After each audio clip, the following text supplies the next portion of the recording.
have said from the beginning that the goal of this podcast is to profile ordinary people living extraordinary lives. So the idea of interviewing a marathon runner trying to make it to the Olympic qualifiers seems far from ordinary. Imagine being able to run a mile in a little over 6 minutes. Now imagine doing that for 2 hours and 45 minutes straight. That's exactly what it takes to be a world-class marathon runner. And that's exactly who Shawanna White is. Shawanna eats, sleeps, and breathes running. On any given weekend, you will find her bouncing around the country, not only racing marathons, but throwing in some 5 and 10Ks and even a few halves just for fun. But as amazing an athlete as she is, what struck me is how humble and normal she is in person. While most competitive athletes can have a rigid plan or schedule and rarely spend much time training with mere mortals, Shawanna's favorite aspect of this sport is the camaraderie that it brings. A lot of her runs are at slower paces with close friends that are just recreational runners. She shares this and many more hilarious aspects of her lifestyle all on social media. Never taking herself too serious and always remembering to be grateful for the gifts she was given, I know you'll love my conversation with Shawanna White.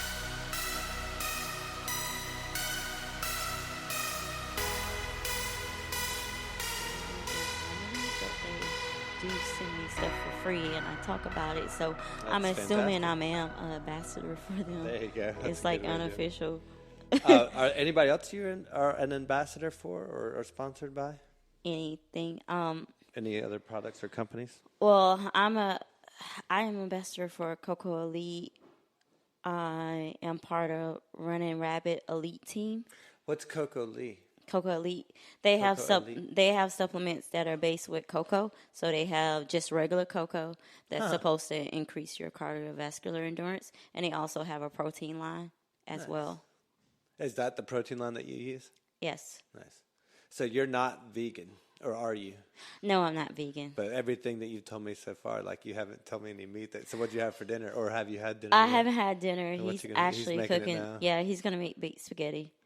Beet spaghetti? Bake Oh, baked spaghetti. Oh, yeah. Now you're talking. baked spaghetti. Finally, a real meal in there. I was waiting for. I was like, come on, it can't just be twigs and berries all the time. There's got to have some kind of substance to it. As you can see, I don't miss too many of the meals, so I was real curious about that. But you're obviously skin and bones. So. Yep. Oh man, Tiny. yeah. So Mercedes-Benz marathon this weekend. Yes.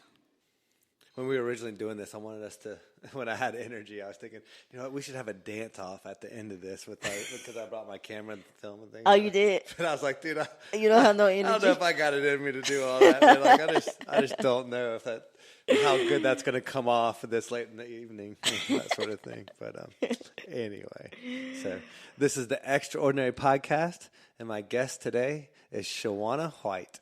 Hi. How's it going? It's going great. Happy to be here. Thank you so much. Thank you for having me. Where are we? What are we doing? We are here in Columbia, South Carolina, in my dining room.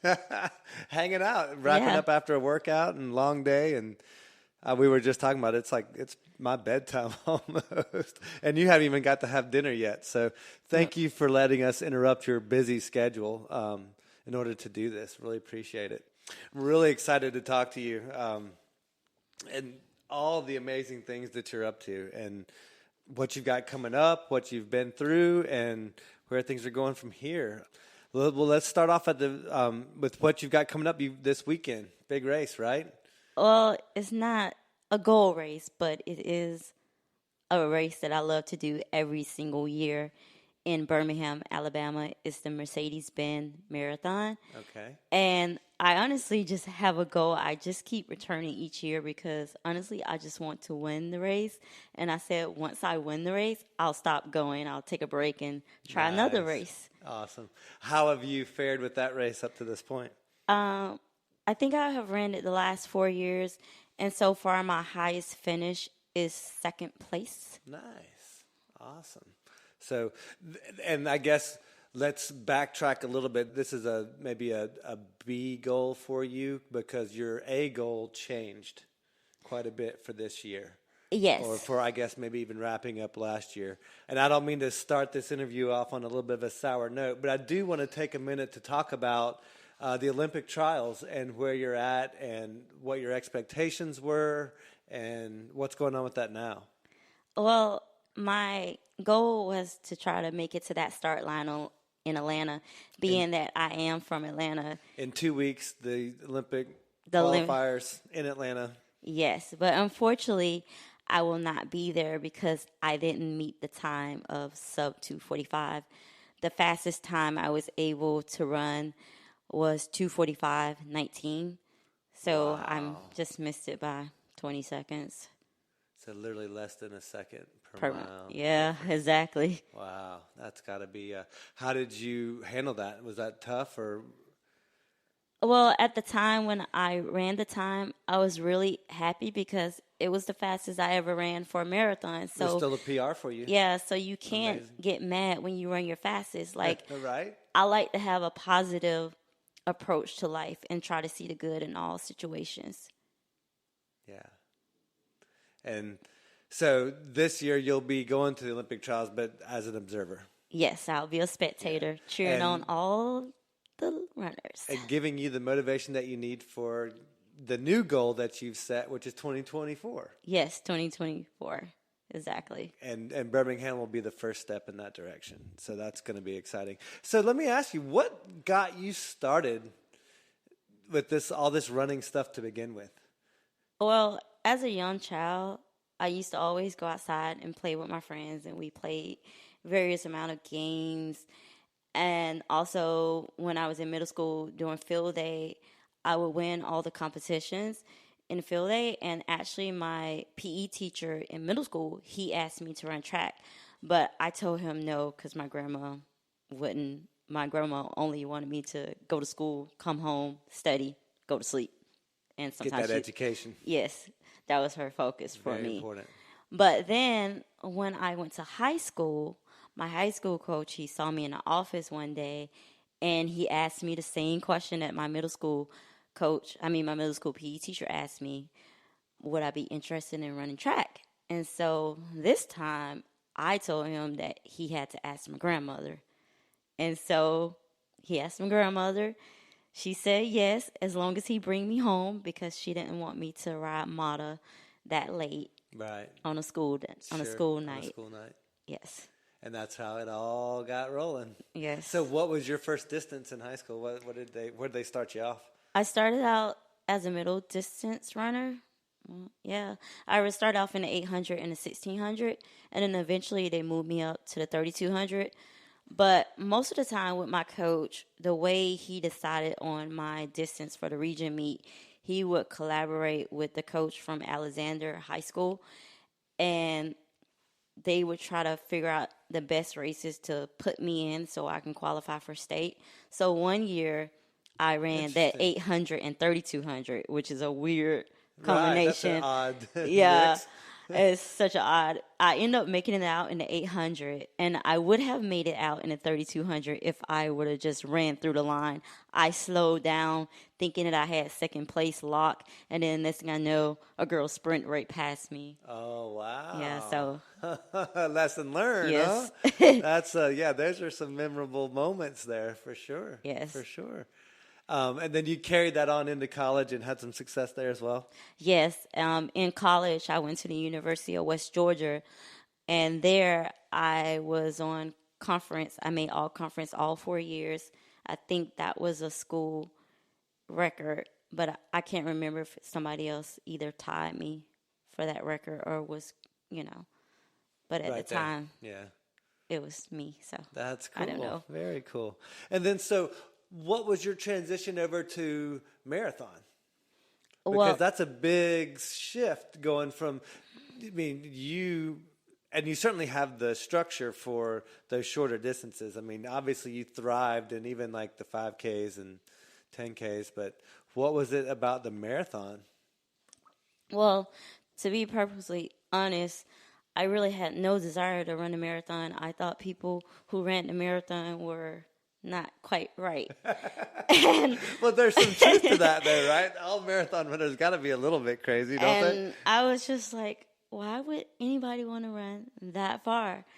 For But that long. yeah, that's too long to be running. And so one weekend, my boyfriend and I, we ran a race in Conway, South Carolina, and I ran a 5K, a 10K, and a mile all in one day, All on a Saturday. all on a Saturday, and I ran decent times, and I placed in all three. And then on the next day, we went to Outer Banks, North Carolina, and ran a half marathon, and I ran 1:22. I had no idea that I would be able to pull such time off after So let running that sink in all for a those second. races. You ran on Saturday. You ran a 5K, a 10K, and a 1 mile race, all competitively, like full on going after it. And the very next day, you came out and ran a 127, 1:22. 122. Yes. That is insane. Yeah. So at that point, you knew you were on to something. Like Yeah, I that's- was like, I might as well see that's what this marathon is all about. So And so at that point, you were ready to commit. What was the first race, the first marathon that you committed to? I ran the Sneakers Albany Marathon in Nice. So Albany, a nice Georgia. flat one to kind of get you started. Yeah. And what was that experience like? Well, it was not a pleasant experience. But- No, it was tough. I ran the first half too fast, and then I eventually hit the wall at mile 14. Oh, at mile 14. Whoa, you had a lot left to go. Yeah. Wait. So tell me, I've got to hear the story of what Shawanna's hitting the wall experience was like. Because I love hearing that experience. But for somebody that at the level that you're at competitively, I'm dying to know what that was like. Well, it was not pretty at all. Like, my legs were hurting so bad. I felt as if they was about to fall off. And So you said like at mile, so 13 you're plugging along, things are going nice, and then 14 the wheels start to fall off? yeah, at that the point? wheels start to fall off, and I start to slow down. And then eventually, I think like at mile 15, I start walking, and I was just like, why am I doing this? This is crazy. This is not fun at all. I don't get why people do this. And then all of a sudden, this lady on the course was like, do you want some oranges? And I was like, sure. So I started eating all the oranges, and I kept walking. And then eventually I was like, okay, I'm starting to feel a little bit better after eating those oranges, Got a little sugar rush. Yeah, so I started back running, and then a little walking, and then eventually I just started running nice and slow. And I made it to the finish line. I ended up running 3:12, and then after that, Well, and you still ran a 3:12. yes. And then after that, I was in a med tent. My friend, well, I had just met her. She was my hotel roommate because the race, they put us up in a hotel. Okay. And she didn't stay. She left me. By the time I made it to the hotel, she had wrote a note saying that they left, and I hope you are okay. Oh no! But yeah, I was in So the you med. couldn't walk. You were totally abandoned at that point. Yeah, I was in the med tent, and Did they give you an IV? no, they didn't have to give me an IV. That's good. I didn't receive my first IV until this past summer. No kidding. But yeah, I was in the med tent, and luckily this guy from Atlanta who was in my run group, who actually is the owner of Spring, one of the owners of Spring Energy, Raphael. Shout out to Raphael. Yeah, Spring he was so nice. I think he came down with some friends, and he saw that I was having a hard time, and I drove down by myself. So he actually drove me back to Georgia, and then eventually I dropped him off, and I made my way home. Because your body ceased to function at that point. Yeah. Wow, what a saving grace. Yeah, it was crazy. Not pretty. Yeah, but then once I calmed down the next day, I was like, you know what? I'm going to give this marathon another go because I want to break 3 hours. And once I break 3 hours, I'm done with it. But then, you know what happened. Then the addiction sets in. Yes, you want to see exactly how fast that's you so can become. funny. That's great. So what was marathon number 2 then? Marathon number 2 was actually here in South Carolina No kidding. at Kiowa Marathon. Nice, another flat one. Yeah, another flat one. Yeah, got to stick to the flat ones when you're Right? first starting off. Well, especially when you're as fast as you guys are. I mean, that's like, yeah. Yeah, and so at that one, it was during the Olympic trials for the 2012 Olympics. So it was in 2011, and a lot of ladies were trying to qualify. And I remember this one runner, she asked me, "Are you going to go out with us and try to qualify for the Olympic trials?" And I was like, "No, girlfriend.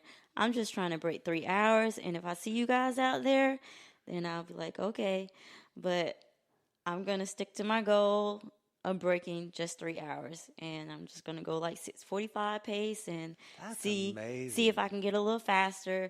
And so as a result, I just kept running. I kept plugging along.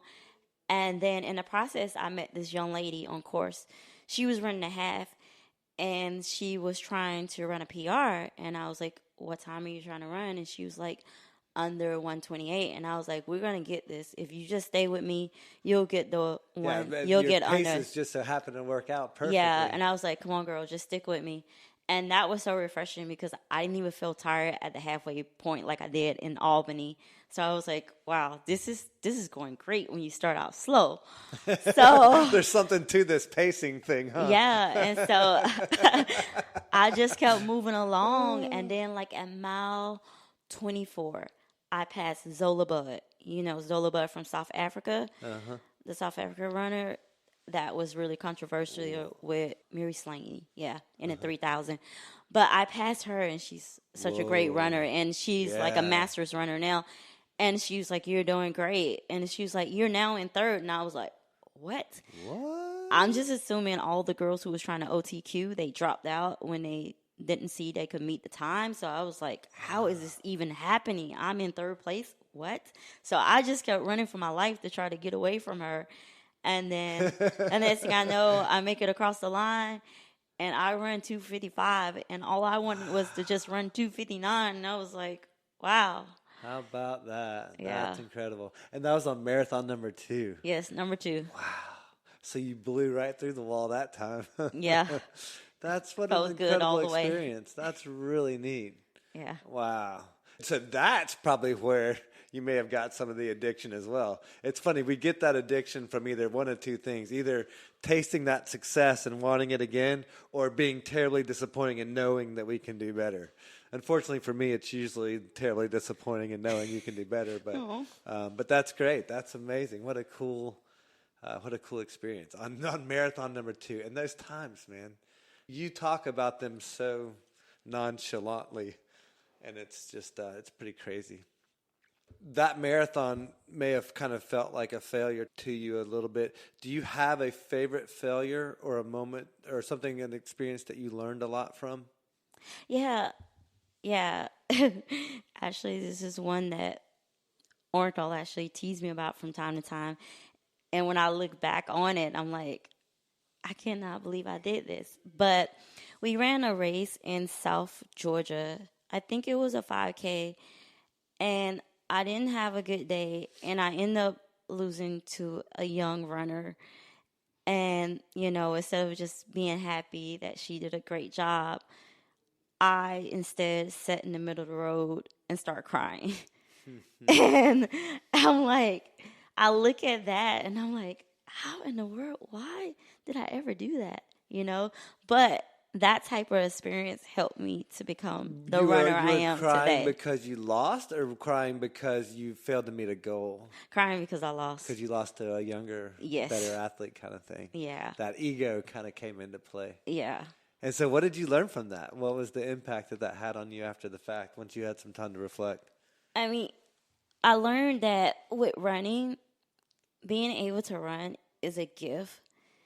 And just because I don't meet my goal is not the end of the day, because I will have another chance to try again. Yeah. And my coach / boyfriend, he always say to me, what would the man with no legs think about you getting upset about a race? So it put things in perspective. Yeah, that's funny that you bring that up. I had an experience when I when I did my first Ironman triathlon.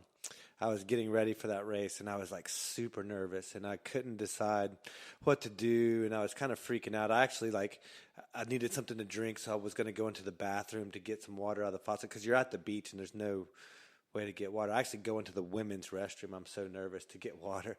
Like I go in the wrong bathroom. But anyway, so I'm at the beach, I'm at the starting line, I'm waiting for things to kick off, and I'm really totally second guessing, having all these doubts, all these questions about whether I can do this. And as I'm doing that, I notice this silhouette that's kind of coming out of the water because it's right at sunrise when they kick these races off. And this figure, he's kind of walking towards me. It's just one of the racers.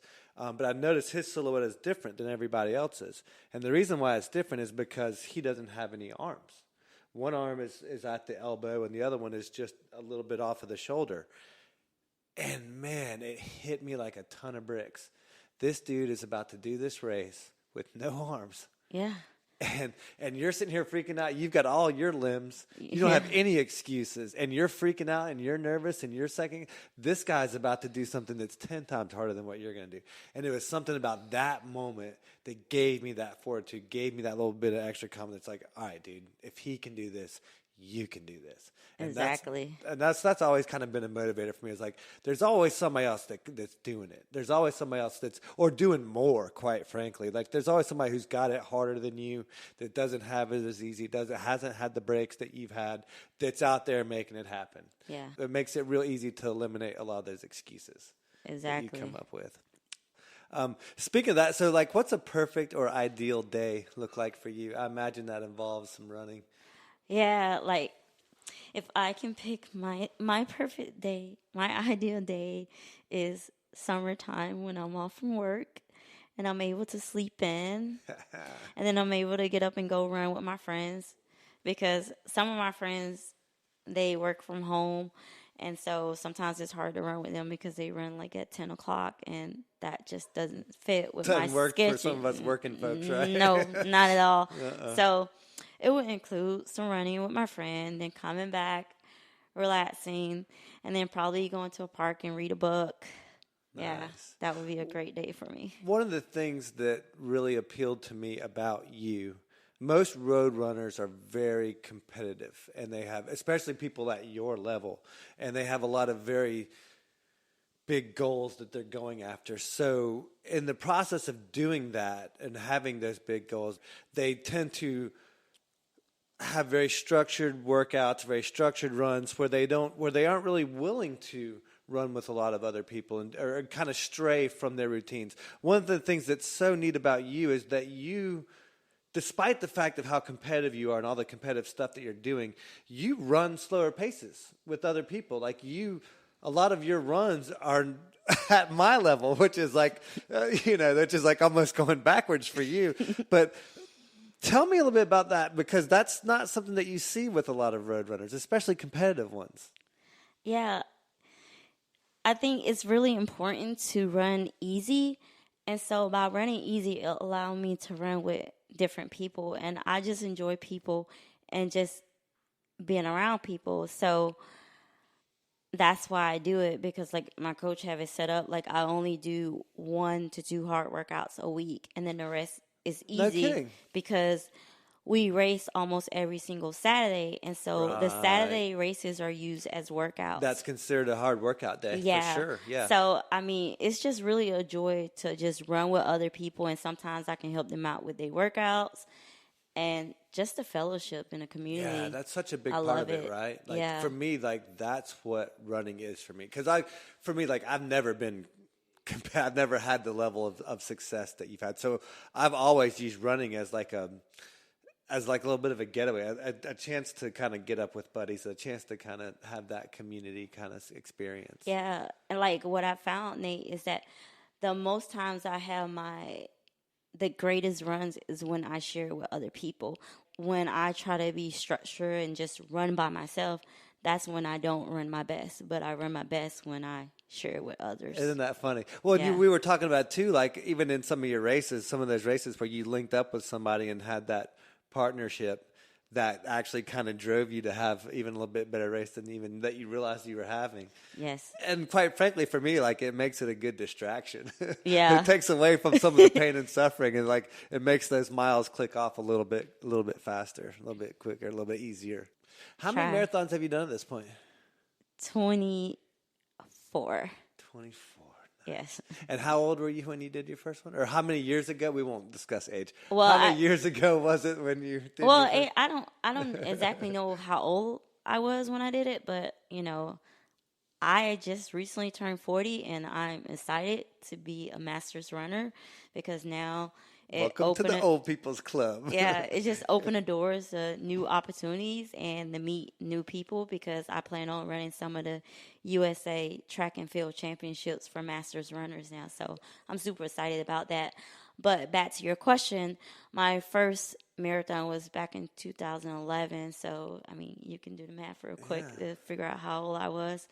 So I didn't even think about that from your perspective, because for me, like, I rolled right into the Masters a long time ago, but that for you, for somebody at a competitive level, that, like you said, it gives you a whole new set of goals, a whole new set of things to work at, and to a whole new level of competition, even like the people that you're going against. yes, exactly. That's going to be pretty exciting. New PRs. I mean, I'm always trying to run a personal best, but now I can run some masters PRs as well. Yeah. Well, and quite frankly, probably set some records in the process. Well, yeah, I actually set a record about 2 weeks ago for South Carolina in the 15K. Well, it was really an exciting race. Like 2 records were broken. The open record for open female, she broke the state record, and then I broke the masters for 40 and over. Well, 40 to 44, I broke that record for that age group. Right. And so that race, it was a nice day. It was actually like 45 degrees. It was great competition. I mean, it was a great field, and those ladies helped to pull me to a fast time, and I ended up placing 3rd overall in the female competition and running And 50. Masters winner. And well, I guess you can't win. You don't get to be Masters winner when you take the top 3, do you? Well, it just depends on the race and their rules. But for this race, you only either or. So you can't have all the accolades. You can't have all. We got to give some to some of the other. Yeah, but this race I'm running this weekend, that's a different story. Oh, nice. But the Birmingham Marathon? Yes. Nice. So you can do both. Yeah, you can do both. They allow double dipping, which I think is right because when you think about it, and I'm not just saying because I'm a Masters. I've been saying this since day one for Masters athletes because, I mean, it's pretty impressive for a 40 and up to be in the top 3. Like, so why not award them both prizes? Well, because it'll motivate more ladies and men to keep running as they get older. You earned it, right? I mean, it's what you earned. Yeah. And that's one of the things I did want to bring up. And I didn't realize that you had crossed over into Masters. So I'm actually glad that you brought that up because and I wanted to bring it up in the context of the Olympic qualifiers. When we were talking about you, she's like, well, what's she like in her 20s or something? And I was telling her, like, I knew you were at least in your 30s. And she's like, you mean she's competing against these 20-year-olds for the Olympics and stuff? And I was like, well, yeah, but what you don't understand is like the 20-year-olds aren't the sweet spot anymore. The 30 to 40 range, I mean, that it's amazing to me how what we considered at your prime 10, 20 years ago is nowhere near what it is now. Like, especially with endurance sports. Endurance sports, like, I don't even think you're really starting to hit your stride until at least 30, 35, in my opinion, from what I see. I believe, yes. I mean, because there's some ladies out there in their 40s that are running some impressive time that are going to be in Atlanta. For one, Roberta Grona, she ran 2:29 at Rotterdam last spring, I believe. Amazing. Yeah, that's amazing. And I'm so inspired by that to see what I can do. Gosh, yeah. Well, and it just goes to show you, like, so much of this is about mindset and what we think is possible versus what we're willing to work out and go for. And yes. And even if we come up a little bit short in the process, like what you gain out of that in the long term, it's so much more. And quite frankly, it's inspiring a lot of other people to try to do more. Like, I think a lot of the folks that are looking for motivation to begin to get in shape get more motivation seeing a 40-plus athlete go out there and do something as opposed to a 20-year-old? Because you expect the 20-year-olds, you expect the young ones to be able to, bounce off of walls and run like they're walking on water and that sort of thing. But when you see a 40-year-old or a 60-year-old or something like that really making something happen, and then it eliminates a lot of excuses, right? Yeah. It changes the dynamic for sure.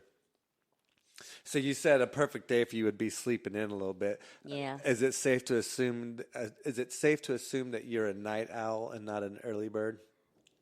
Well, I am not a night owl, and You're an early bird by force because you have to go teach a bunch of little rugrats physical education every day. But yeah, if it were up to you, what would you be? I would like to just wake up about 8 o'clock. So I don't know if that's still considered early, but that's like a normal. 8 is my sweet spot. Yeah. Anything before that, I don't really like it, but I just do it because I know that's what I need to do to get the job done. Do you have any morning or evening routines that you try to stick to? No, I just kind of go with the flow on what I need for the week based on my mileage. So if it doesn't require me to wake up and run in the morning, I don't. But if I'm like at a heavy mileage then where I have to run a double, then I'll run in the morning and I'll run in the afternoon. The only thing that I do like to do in the afternoon all the time is hard workouts. So your main hard workout is typically in the afternoon? Yeah, after work. I guess you have to fit it in after school. Yeah, I particularly don't like to wake up that early and try to do a workout. But this week I did because yesterday I ended up having dinner with my friend who's moving away. So you got to fit it in where you fit it in. Yeah. Well, that was the same thing for me. I'm having to rearrange my schedule a bit this week to try to fit it all in, get it wherever you can. When things are important, that's what you do. You make the sacrifices that you need to. So you don't have any necessarily like morning or evening routines. Is there one habit that you have that most people may not have that has contributed to some of your success? The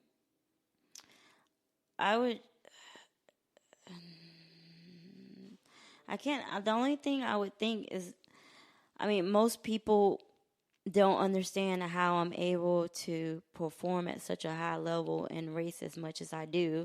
So that's a great point. I don't know that this got recorded when we were talking earlier. It is not uncommon for you guys to run 2 or 3 races per weekend. Yes. That's crazy.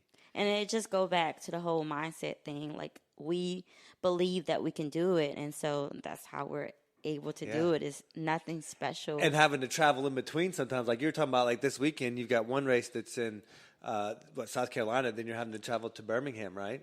Yes, but unfortunately, with me, I'm going straight to Birmingham. Oh, okay. So you're not going to do the other one. The other 2 are going to come from Georgia to Birmingham. Nice. Yeah. Yeah, it's going to be crazy.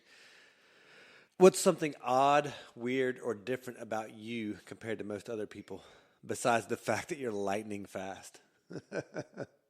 Odd and weird. But I guess what's kind of odd is that, honestly, it's not odd, but I'll explain in a minute why it's not odd. But I do. It sounds like it's going to be odd. I do Friday dances every Friday. And how'd that start? Well, honestly, I got the idea because I heard this other girl on the podcast, and she said that she does dances in a unicorn outfit before races. And so I was like, what podcast is this? I need to check her out. Do you remember? It was the Rambling Runner podcast. Runner. I'll have to check her out. Yeah, and I was like, what can I do to make that's funny and make me happy?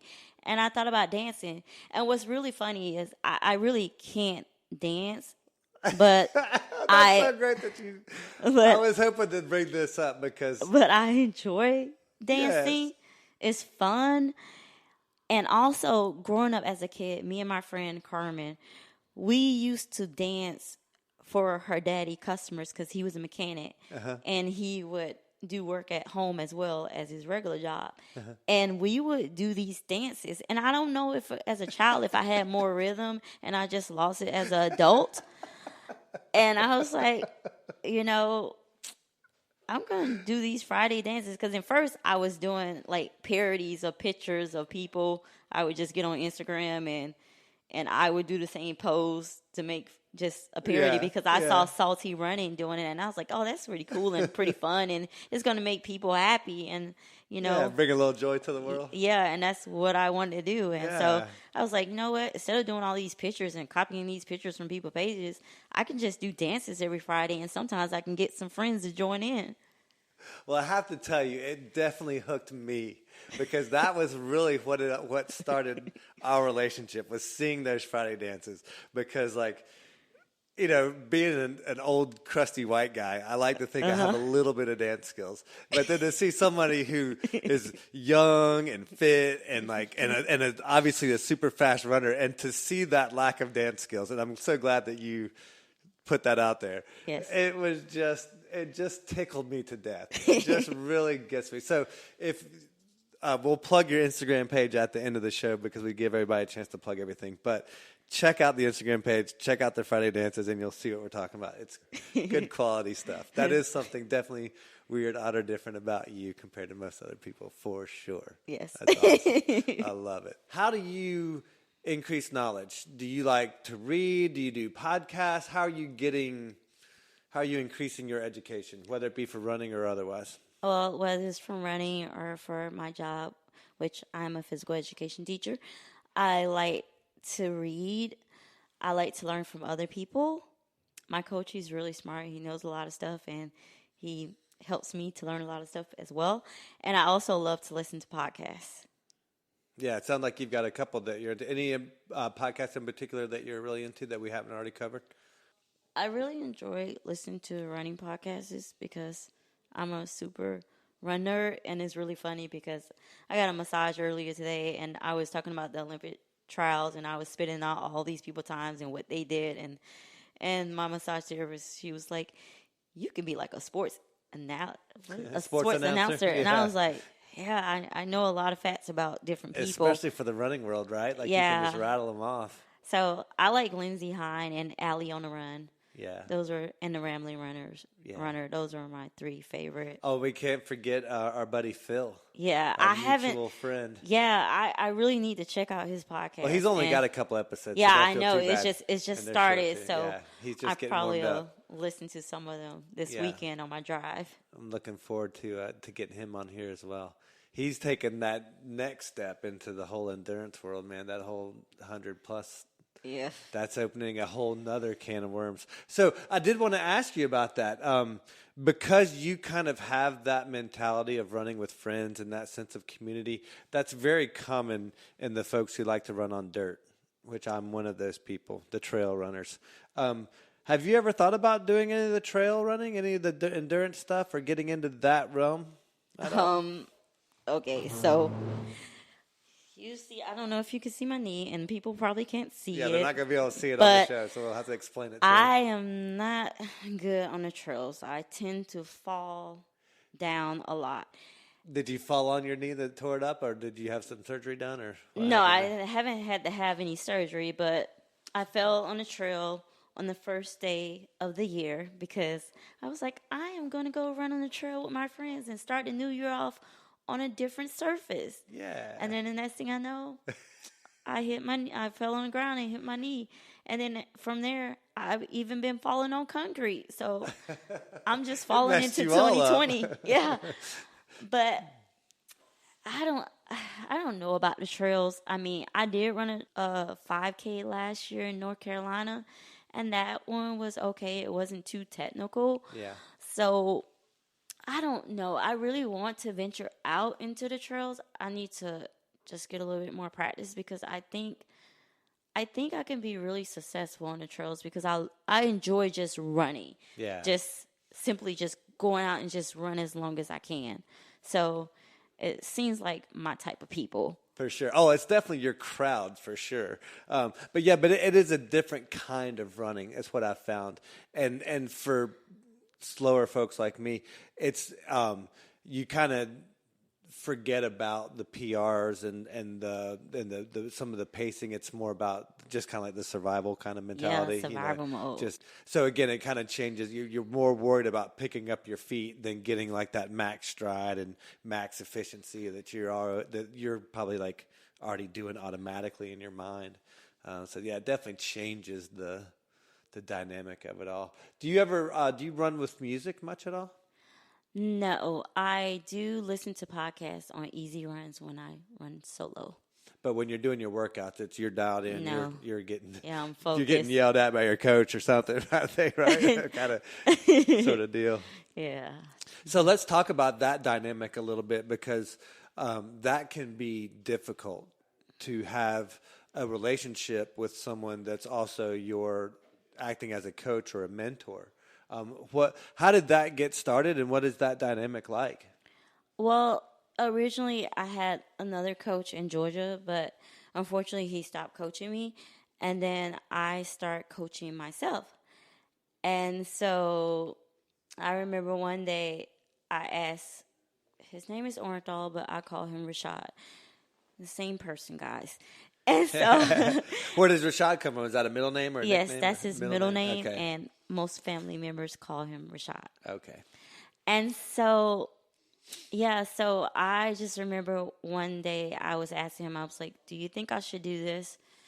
And he was like, no, I think you should cut this out, blah, blah. And I was like, okay.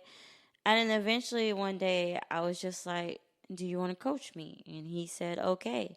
And so. Were y'all dating at the time? Yeah, we're already dating at that we was point. already dating. Got you. And I don't remember the year, but yeah, we was already dating. And so he started coaching me. And since then, I have been improving in all distances. So. Yeah, clearly he's doing something right, huh? Yes. Now, how does that dynamic play out at home? Is it a different relationship once you guys get home? Do you like kind of have a switch that you kind of turn off and shift gears, or does it bleed over into the personal stuff as well? Yeah, it's just blend into our life. It's just kind of a natural Yeah, fit. it's a natural thing. That's cool. That's really neat. And what a blessing to have someone as talented as him. Because, I mean, not only is he a great coach, but dude's got his own set of wheels, too. Man, he can fly. Yeah. The numbers that we were just talking about before we got started, all the things you guys do just really blow me away. They're really just next level for sure. So what do you think the future holds in this sport? I know it was a big thing with breaking the 2-hour marathon in Berlin this year, unofficially, I guess. Yeah. Where does the future lie with this? With running in general, the sport, the industry, if you will. What do you think is going to be big? Well, I think right now we can see that people are getting really encouraged by other people's performances, and for the Americans, they're performing at a new level. In Houston, we just had about, I don't know, maybe 10 guys that ran under, was it 62? Yeah, they all ran under 62 minutes for a half marathon. Wow. So I just feel like when it comes to American distance running, that it's just going to keep getting faster because... Well, we've got the most ground to make up, too, because, I mean, like, yeah. America, that's one area and athletically that we don't have a dominance on like we do some other sports. I mean, we're not the best in long-distance runners by a long stretch. No, we have a long way to go. And I see more groups are forming together to train like the rest of the runners in the world, because mostly the East African, they train in big training groups. So that's why they produce so many fast runners. And now the U.S. is starting to do the same. So I just hope to just see people getting faster, and I'm hoping that they'll make sure the sport is clean and make sure we have athletes who are doing it the right way. And I wish people... with the shoes, you know, I don't know if you heard about the Vaporflies. I did not. Oh, you don't know about the I don't know. Tell me. Yeah, the Vaporflies are these Nikes. Yeah. And they supposed to make you faster, but I still am kind of unsure about whether they make me fast or not, or give me an advantage over any other runners, but a lot of people say that it does, and the research and science says it does, but I don't know. To me, it's just a shoe that feels good on my feet. And I always been a runner that anything that feel good on my feet, I can pretty much run fast in. Like when I ran my 245, I ran it in Skechers, and No it was a model that they first just released maybe a few months, and I only ran a total of 4 miles before I jumped in the hat with the marathon in them, and I ran my PR in them. So for me personally, it's just any not shoe. about the shoes. It's just any shoe that feels good on my Yeah, feet. Yeah. for sure. Well, and you brought up an interesting concept I wanted to circle back around to, that why the East Africans have had so much success about running in groups. And you've seen the Americans kind of try to shift some of that mentality. But you guys have also added that mentality to your training and to the program. And we're going to get into this more with Orenthal later. But let's talk about what you guys are doing with the Kenyans. Yeah, throughout the year, we actually host different runners from Kenya, male and female. And it's really been cool because we get exposed to their culture. We get to see how they train. We get to train with them. We get to eat like them. Yeah. So that's really cool. Yeah, they get to kind of share in what's working on both sides. They get access to, some of the higher grade facilities and access to some of the training and stuff, and you guys get whatever they got that's working, man, because they are doing something right. Yeah. For sure. Unbelievable. Yeah, and it's funny when I first got here, I rolled up and you got a dude out in the yard just doing his workout, get stretching and doing his thing. And I'm like, well, that's definitely not Orenthal, but it's just a community of runners over here. It just looked at par for the course, It was awesome. Yeah. So let me ask you this: we talked about the shoes not being that big of a thing. What's some of the worst advice you hear with running? You've certainly heard some good advice over the years, and I'm sure you've heard some bad advice, and there's plenty of it in the running world. What's something that struck you as funny or just really stupid as far as advice goes? That is a good question. Some bad or maybe what's a common mistake you see a lot of runners do? Maybe something like that. Well, a common mistake is trying something new on race day when it deals with food. Yeah. Or shoes. Shoes. But don't wear a brand new pair of shoes. Yeah, don't be like me. I'm a special,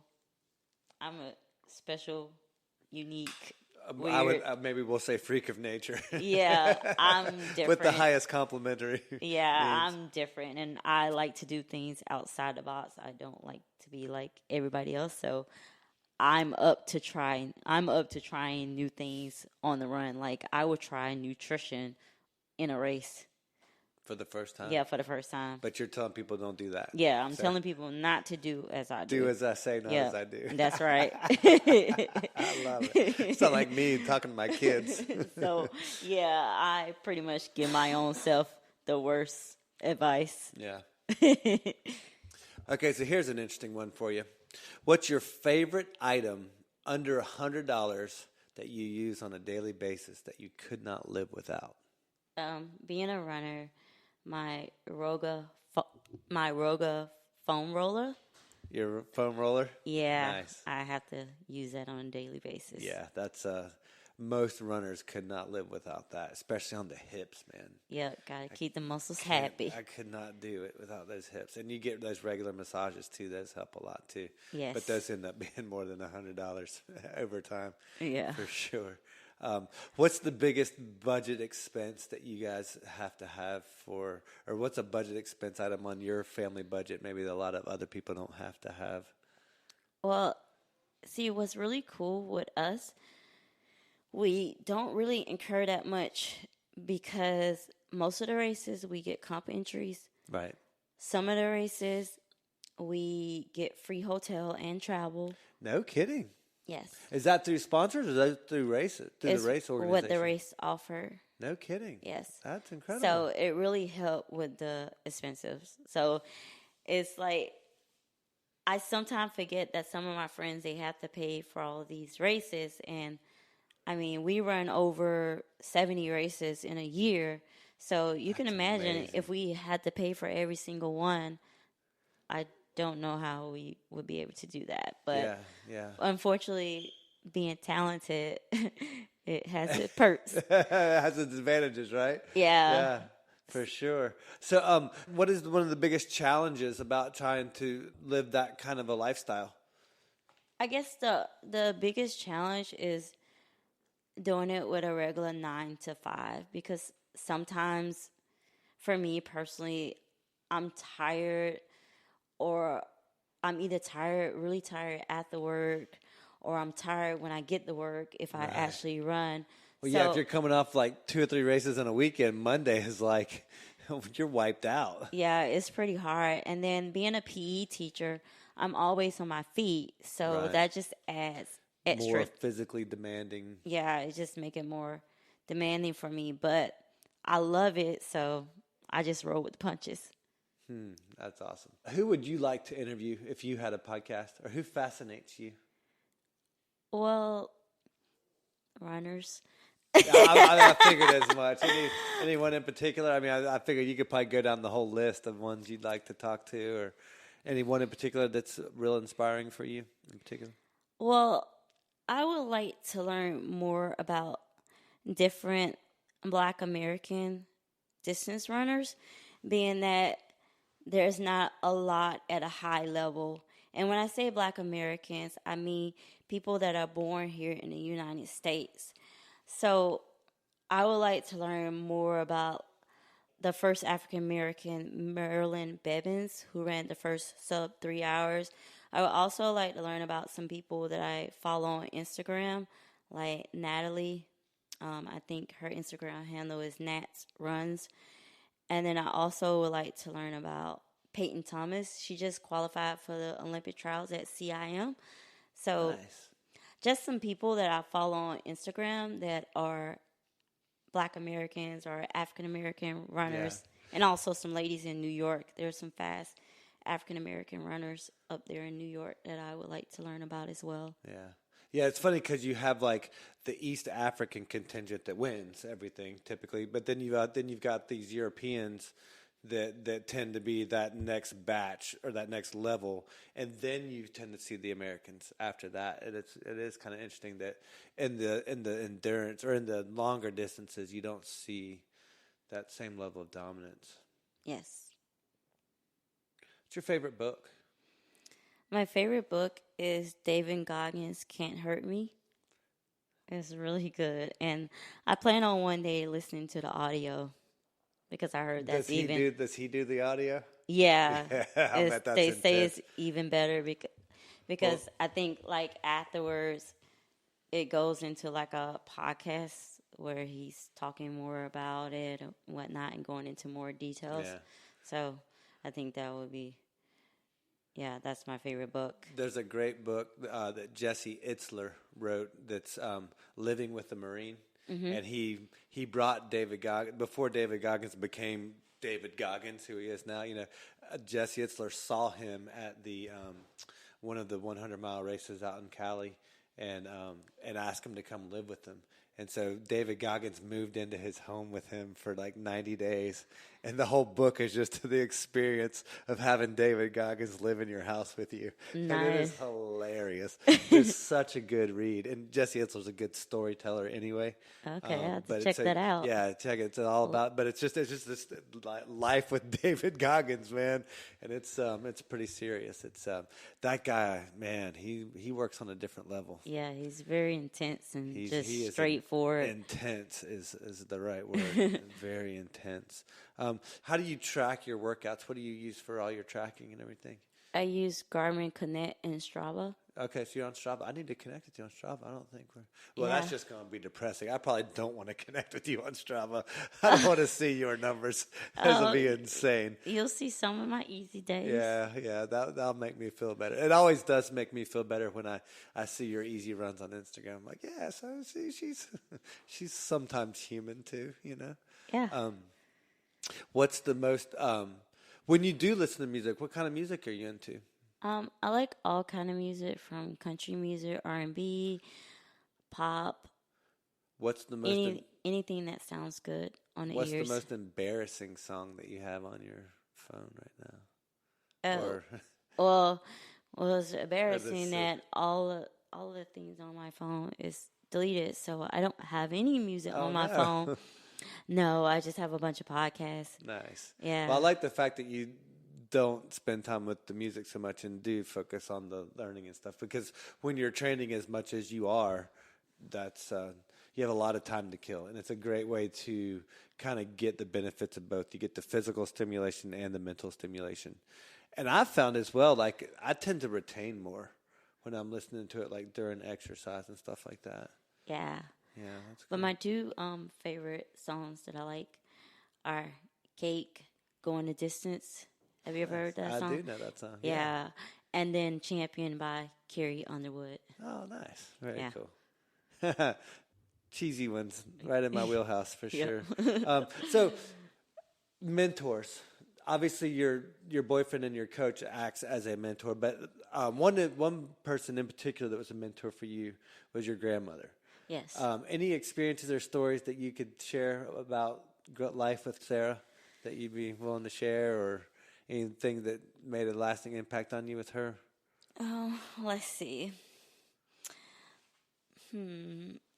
I I think what I learned earlier in life that I was kind of like a social person. I used to like talk a lot, and my grandma basically taught me the hard way that there's a right time to talk, and there's a time to talk, and there's a time to be quiet. And Be seen, not heard. yeah, and so after getting so many reports from my teacher for excessive talking, you know, she taught me the hard way. She would have me to go outside, and I would have to pick a branch from the tree, and she would give me a whooping, and that Old school and that style. and Nice. that helped to get some sense into me. And then also another thing that I love from my grandma is that she really didn't believe in going to the hospital. She tried to cure most things on her own.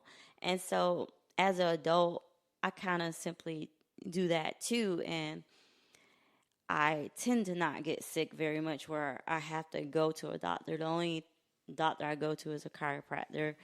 But and I get my regular physical each year. But yeah, that's what I really enjoy from her. But my one grandparent, my granddad on my dad's side, like he helped me to be a tough person and helped me to realize that in this world, people are gonna say things that may try to bring you down, but you have to be stronger and you have to keep moving. And the reason I say this is because I remember the first day when I was excited about running track, and I went over there during the weekend. And I was like, Granddad, I'm going to run track. And he was like, girl, you can't run no track. And I was just like in shock. And I was like, are you serious? And he was like, yeah, I'm serious. And I was like, okay. So I'm thinking like, wow, I can't believe my own granddaddy don't think I can run. And so I was like, you know what? I'm going to prove him wrong. And so I ended up proving him wrong. And then later on in life, he told me he did that on purpose because he wanted me to go out and run, because he knew if he said that he was happy, there was a chance if it got hard that he knew I probably would have quit. Stick with it. Yeah. So he just gave me that extra motivation to keep going when That's great. tough get. Yeah. I can't even say it When right, the going but gets get tough. Yeah. Tough gets going. That's right. Yeah. That's right. So. That's great. Well, Right. and it's funny because we respond to different things. Some of us need some of that warm coddling and that easing away. Sometimes we need the challenge. We need the gauntlet thrown down for us, and that sounds like that's what he did for you. That's great. That's awesome. As we wind these interviews down, I always want to give people an opportunity to plug any of their social media, but also to any businesses or organizations, anything like that they support, or charities, anything like that. If you want to put it out there. Okay. Well, on Instagram, I am PeachRunner26.2, and I'm also on Facebook as Shawanna White. And 2 N's. Yep, 2 N's. That's right. And I'm not on Twitter. Well, I am on Twitter, but I'm not active, so don't follow me there. Yeah, it's tough. I struggle with the Twitter stuff. And also some good things that I like are Rabbit Apparel. They make clothes for women and male, and they're really comfy, and they look good. So you should definitely. They got a website or anything? Yes, it's called runningrabbit.com. And then also for my nutrition, I love Spring Energy. It's awesome. You know, it helps you to not hit that wall, give you long-lasting energy to run all the miles. Awesome. That's great. Shawanna, thank you so much for taking the time to sit down with me today. And enjoy the qualifiers. I know it didn't play out quite like you expected it to, but I have no doubt you're going to be back in 2024 and big, exciting things to come. That's right. Thanks for taking the time. All right. Hey, y'all. Thanks for listening. So what'd you think? What did I miss? Anything that you wanted to hear that I didn't cover? What do you want to know more about? Who would you like to see on the show? Hit us up on social media and tell me what you think. Check us out on iTunes and please leave a review. We're now on Patreon, and your support there helps let us know we're headed in the right direction. We have a lot of exciting new things coming, fascinating guests, and some of the craziest stories you won't believe. So stay in the loop and check out more great content by subscribing at our website, 8keystoGreat.com. Special thanks to my guests and all those of you living an extraordinary life. This is Nate G. We'll see you next week.